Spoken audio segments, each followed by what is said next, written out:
Bismillahirrahmanirrahim. Assalamualaikum warahmatullahi wabarakatuh. Bapak-bapak, ibu-ibu, mas-mas, mbak-mbak, khususnya adik-adikku sekalian yang dirahmati Allah dimanapun Anda berada. Kembali di IIP Channel bersama saya, IIP Wijayanto. Kali ini kita akan membahas tema 2 sebab mantan akan gagal total ketika dia berusaha mencari seseorang yang baru sebagai penggantimu. Ya, saya dapat pertanyaan menarik tuh di akun TikTok saya. Ustadz, bagaimana kalau mantan mencari seseorang yang baru sebagai pengganti kita? Ya, jadi memang ketika mantan berusaha untuk mencari seseorang yang baru, sesungguhnya itu adalah tanda bahwa mantan sepertinya serius ingin melupakan kita. Ada 2 cara yang paling populer kan untuk melupakan. Yang pertama dengan cara membenci. Ya, padahal yang terjadi justru sebaliknya. Bukan benci malah jadi jatuh cinta kembali. Orang kalau dia mau membenci seseorang, secara otomatis dia harus banyak memikirkan orang itu. Sayangnya, orang yang ingin dia benci ini adalah orang yang pernah dia cintai. Sehingga ketika dia mencoba memanggil memori yang bisa membuat dia membenci, memori manusia itu cara kerjanya berbeda dengan misal memori video. Kalau kita nonton video di YouTube, di TikTok, bagian yang tidak kita sukai atau bagian iklan bisa kita skip, bisa kita lewati, bisa kita lompati.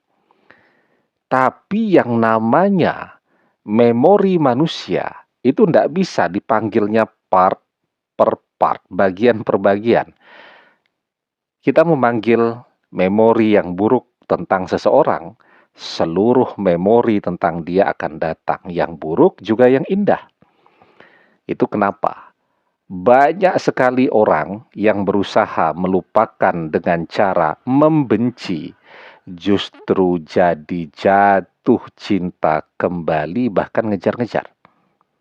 Ya, nah, karena itu kan kita diajarkan di dalam sebuah hadis, wa bakhidaka haunan ma'asa ayakuna habibaka yauman ma. Jika engkau membenci seseorang, maka bencilah dengan sederhana, dengan biasa. Karena bisa jadi esok lusa dia akan menjadi orang yang paling engkau cintai. Yang kedua, orang berusaha mencari pengganti kan dengan mencari seseorang yang baru. Ya kan? Agar bisa segera move on. Seseorang yang baru. Orang yang belum dikenal sama sekali. Sifat, karakter, dan seterusnya. Memilih apapun ya. Kita memilih barang, belanjaan, dan seterusnya. Memilih mau beli mobil, coba deh dibuka dulu kap mesinnya, dicoba test drive rasanya seperti apa. Harusnya begitu. Ya. Nah, ketika kita mencoba move on dengan cara mencari seseorang yang baru sebagai pengganti, orang yang belum dikenal sama sekali. Memilih apapun yang tergesa-gesa, itu peluang gagalnya sangat besar. Dalam hal apapun, beli mobil, beli rumah, beli baju, beli belanjaan dapur, dan seterusnya. Apapun yang dipilih dengan tergesa-gesa, kita belum punya pengalaman, pengetahuan tentang itu, maka peluang gagalnya sangat besar. Itu pula lah yang akan terjadi pada mantan ketika dia berusaha melupakan kita dengan mencari seseorang yang baru sebagai pengganti kita. maka peluang dia untuk kecewa teramat sangat besar. Orang masa PDKT kelihatan sabar, kelihatan bijaksana, kelihatan duitnya banyak, suka neraktir, dan seterusnya. Tetapi ketika sudah bersama, akan terlihat karakter dan sifat aslinya.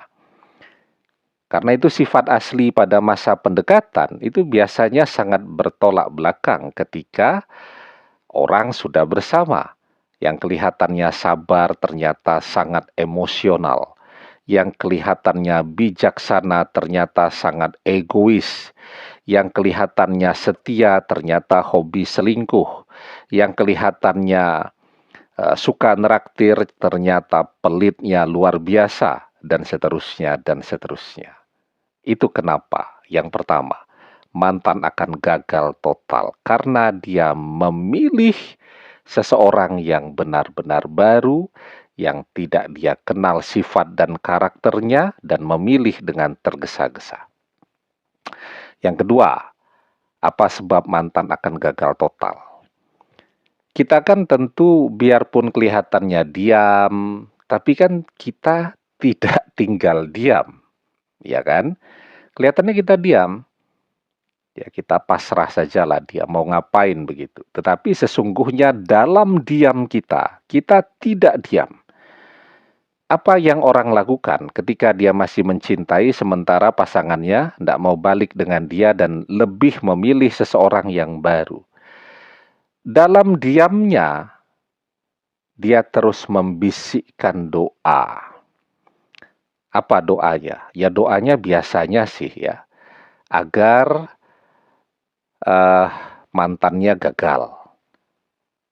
Atau mantannya kalau nikah dengan orang lain agar bercerai dengan pasangan barunya dan seterusnya.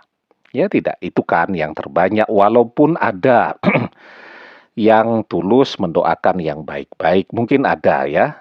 Tapi saya sepertinya belum pernah ketemu orang yang seperti itu.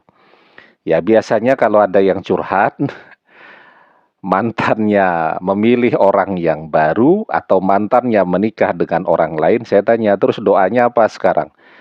Ya hampir semuanya menjawab doanya agar mantannya gagal, agar mantannya berpisah dengan pasangan barunya, kalau menikah agar mantannya bercerai. Dan selalu pertanyaannya kemudian, boleh enggak Ustadz kita berdoa seperti itu? Ya boleh saja kalau memang kita terzolimi, kita dikhianati oleh mantan. La yuhibbullahul jahra bisu'i minal kauli illa man zulima wa kanallahu sami'an alima. Allah tidak menyukai ucapan buruk dengan terus terang. Illa man zulima, kecuali oleh orang-orang yang terzolimi. Wa kanallahu sami'an alima, dan Allah maha mendengar, Allah maha mengetahui. Ya, dan kalau kita terzolimi, doa kita pasti terkabul. Insya Allah apa yang jadi doa kita untuk orang yang menzolimi kita akan kejadian. Kenapa?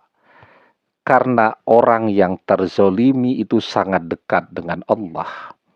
Wattaqi da'watal mazlum fa innahu laisa bainahu wa bainallahi hijab. Takutlah kepada doa orang yang terzolimi, karena tidak ada hijab antara dia dengan Allah.